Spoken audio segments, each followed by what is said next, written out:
What is good, everybody? This is Dale from Upstate Bets. I'm here with my partner Reoz, bringing you guys NFL Week 8. This season is absolutely flying by. We're about halfway through the season, and we got some good picks coming for you today. So be sure to stay tuned to the end of the video to get all four picks me and Reoz have for you guys today. And there's also a London game on the slate. It starts at 9:30 Eastern time.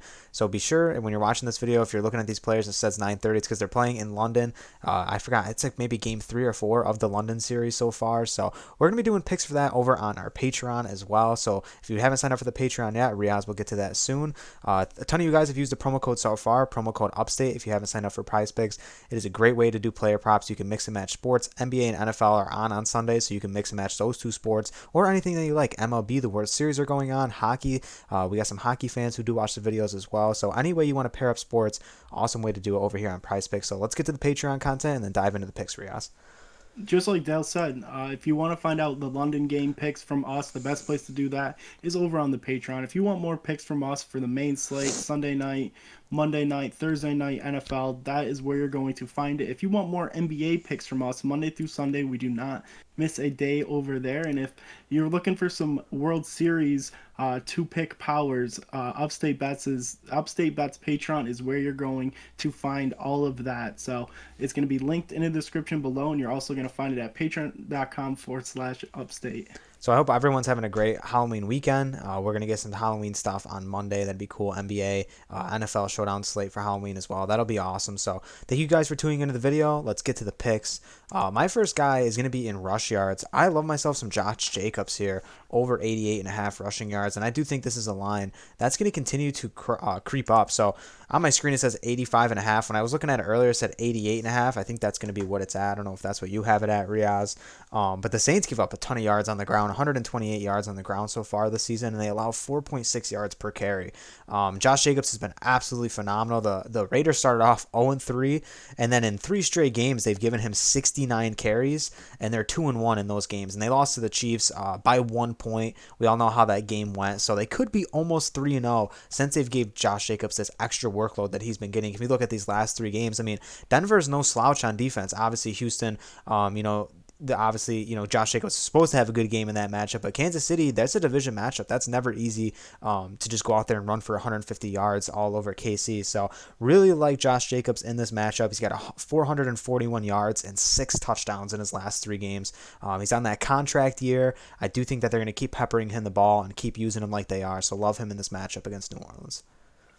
Josh Jacobs has been absolutely phenomenal, so you really cannot go wrong with him so far this year. I'm going to stay here in the rushing yards with Deontay Foreman for the Carolina Cardinals. His line sitting at 66.5, coming off a really good game against Tampa Bay, who has a phenomenal run defense. He had 118 yards rushing.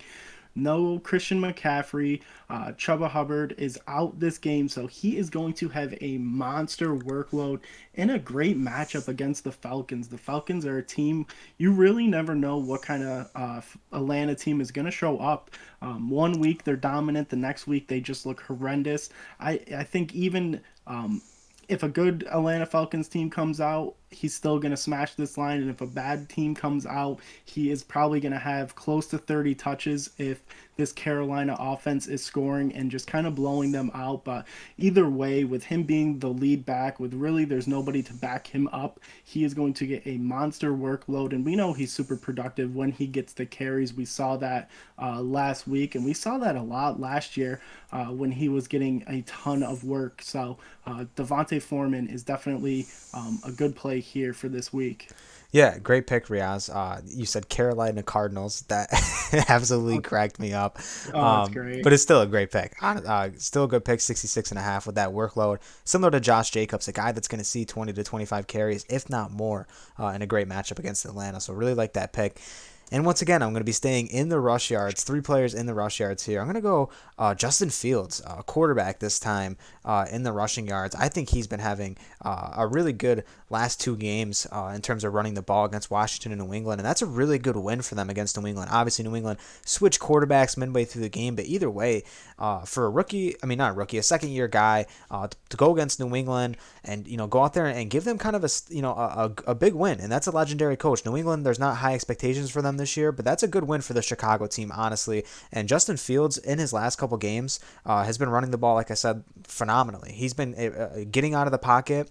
And the Patriots are fifth when it comes to blitz rate. And obviously Dallas obviously can bring the blitz. I mean, with Micah Parsons on the other side, they obviously have tremendous talent. But I do think if they send Parsons up the middle, Fields has enough speed to get to the outside. Or if Parsons comes on the outside, Fields has enough pocket awareness to go through the middle and pick up some yardage and slide for probably 6 to 7 yards at least a couple times this game. And 47 is just too low. He ran for a touchdown last week, and even last week he had more rushing attempts than completions. So obviously he's running the ball a ton. He's running the ball so much. He's running the ball a ton of times, and 47.5 is just too low. He's honestly taken, I read a stat earlier, 17.5 of his dropbacks, he's running on 17.5% of his dropbacks, and the league average is 4.4. So this guy is looking to run the ball when he drops back. So love myself some Justin Fields.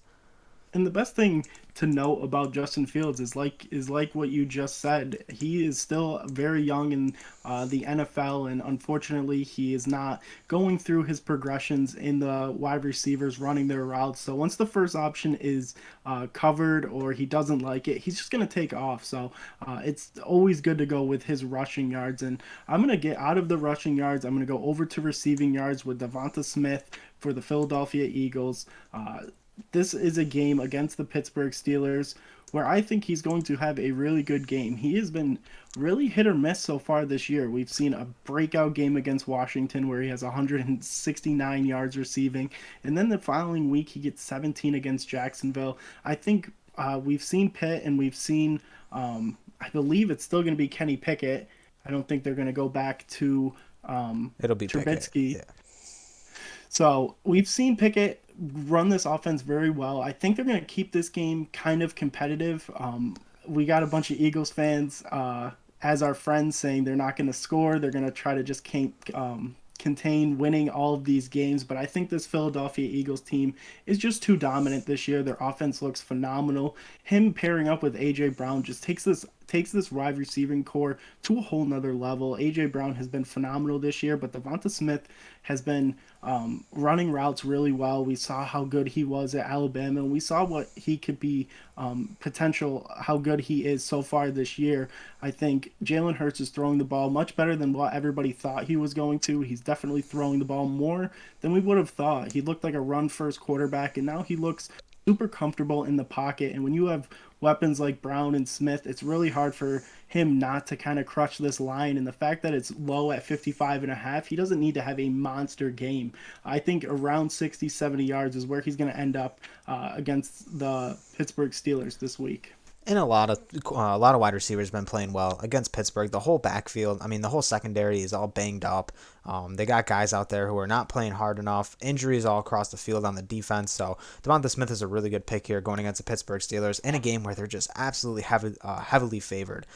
So I really like all four picks here. Like I said, 3 guys in the rush yards, Josh Jacobs, Foreman, and Fields, as well as Devonta Smith in receiving yards. Punch these players in however you would like. If you like playing 2-pick powers, 3-pick flexes, 4-pick powers or flexes, or 5, however you want to play the game, it's awesome the way to play it on Prize Picks. Sunday, we don't do NBA videos, but you can always take some NBA guys or drop a comment down below on some NFL guys that we did not talk about in the video. We'll give you our opinion on that player. So thank you guys for watching the video. If you can drop a like, that would be awesome. Promo code, everything's going to be linked down in the description below, and we'll catch you in the next video. Peace out.